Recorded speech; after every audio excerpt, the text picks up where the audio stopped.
ध्यान दोगे, examine the continuity of the function f x equal to x square minus one at x equal to three.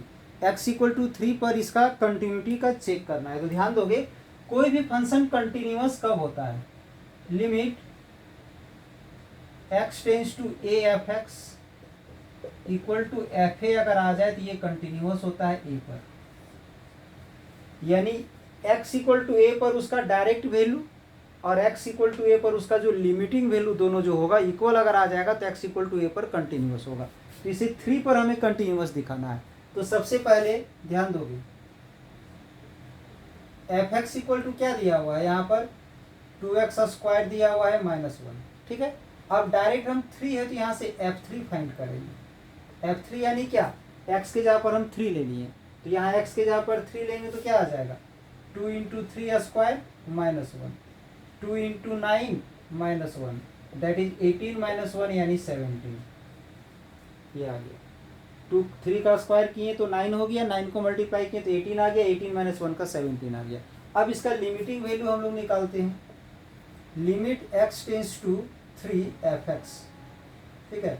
तो ध्यान दोगे, limit x tends to 3 ले लिए, F x का value क्या है, तो एफ एक्स का वैल्यू है 2x square minus one, 2x square minus one, ये ले लिए, ठीक है। अब x टेंस टू 3 जो है x के जगह पर पुट करोगे, 3 स्क्वायर माइनस वन, तो बनेगा तो वैसे ही ये भी, इसका भी आ जाएगा 18 माइनस वन यानी 17। ये रिजल्ट और ये रिजल्ट दोनों सेम आए, तो यहाँ लिख सकते हैं since limit x tends to 3 f x equal to f3, therefore fx is continuous at x equal to 3, यानी ये जो है सो x equal to 3 पर कंटिन्यूअस आ गया। जल्दी से कंप्लीट करोगे इसे। नेक्स्ट क्वेश्चन क्या है, ध्यान दोगे, is the function f defined by fx equal to x when x less than 1 but fx equal to 5 when x greater than 1 continuous at x equal to 0 x equal to 1 x equal to 2।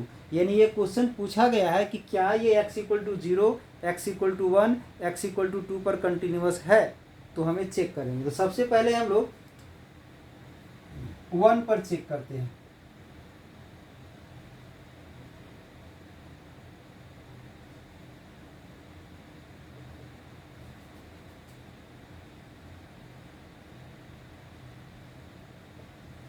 Continuity at x equal to 1,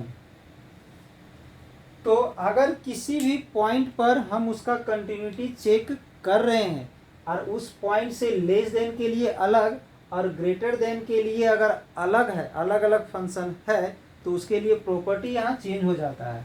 तो होता क्या है, L H L equal to f a equal to R H L, ये तीनों अगर equal आता है तो कंटिन्यूअस होता है। ये L H L R H L आप 11th क्लास में पढ़े होंगे, ठीक है। तो ध्यान दोगे, सबसे पहले हम निकालते हैं L H L at x equal to 1। तो x इक्वल टू 1 पर एल एच एल क्या होता है, एल एच एल मतलब 1 से लेस देन, तो 1 से लेस देन मतलब यहाँ 1 माइनस कर देंगे, 1 से लेस देन मतलब 1 से less than, left hand limit है 1 से छोटा के लिए। तो 1 से छोटा में जब x का वैल्यू 1 से छोटा रहेगा तो एफ एक्स का वैल्यू x है।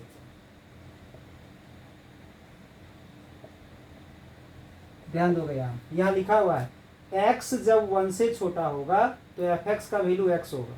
तो यहाँ 1 माइनस मतलब x का वैल्यू 1 से छोटा है, 1 से छोटा है तो एफ एक्स के जगह पर हम x ले लिए। और जब भी यहाँ पर ऐसा आएगा 1 माइनस 2 माइनस 3 माइनस 4 माइनस कुछ भी आएगा तो अपने से यहाँ पर h टेंस टू 0 लेना है, और यहाँ जो 1 है तो x के जगह पर 1 माइनस h हो जाएगा। अगर यहाँ 2 रहता तो यहाँ 2 माइनस एच होता, यहाँ 3 रहता तो यहाँ 3 माइनस एच होता। h टेंस टू 0 है, h टेंस टू यहाँ 0 पुट करेंगे तो इसका वैल्यू 1 आ जाएगा, ठीक है। अब इसी का हम लोग आर एच एल फाइंड करते हैं एट एक्स इक्वल टू 1। तो जब आर एच एल फाइंड करेंगे तो x टेंस टू 1 प्लस हो जाएगा, 1 प्लस मतलब 1 से ग्रेटर, तो 1 से ग्रेटर के लिए एफ एक्स का एक कॉन्स्टेंट मान दिया हुआ है, सीधा सा इसका 5 आ जाएगा। तो एल एच एल का वैल्यू 1 आया, आर एच एल का वैल्यू 5 आया, इक्वल तो आया नहीं, तो ये हमारा कंटिन्यूअस नहीं होगा 1 पर।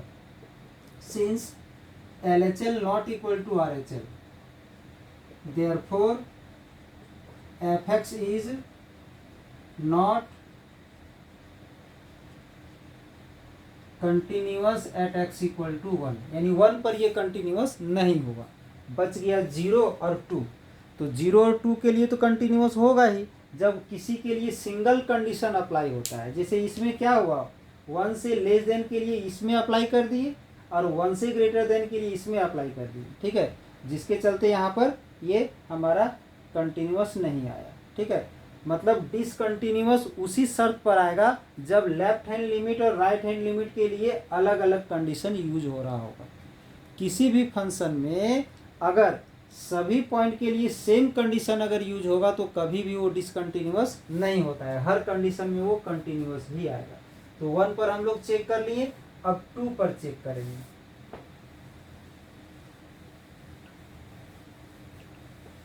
तो 2 पर जो चेक 2 पर और 1 पर जो चेक करेंगे ना, पिछले कंडीशन की तरह, केस 2,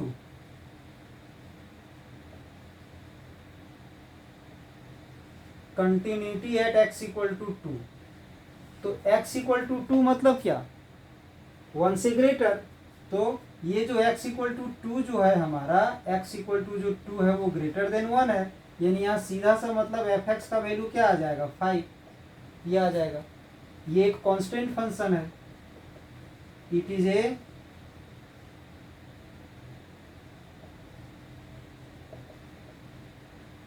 कांस्टेंट फंक्शन, और हमेशा याद रखोगे कांस्टेंट फंक्शन हमेशा कंटिन्यूअस होता है। Therefore it is continuous at x equal to 2, 2 पर कंटिन्यूअस हो गया। अब हम थर्ड कंडीशन में आते हैं, continuity at x equal to 0। तो 0 क्या है, 1 से छोटा है, 1 से छोटा, यानी fx का वैल्यू क्या आ जाएगा, 1 आ जाएगा, सॉरी x आ जाएगा। x इक्वल टू 0 पर हम लोग चेक कर रहे हैं और ये 1 से छोटा है, जब हमारा x 1 से छोटा होगा तो fx का वैल्यू x आएगा। अब यहाँ से हम 0 पर चेक करना है, तो यहाँ पर अगर हम 0 लेते हैं तो 0 आ जाएगा। अब अगर इसका हम लिमिट निकाल दें,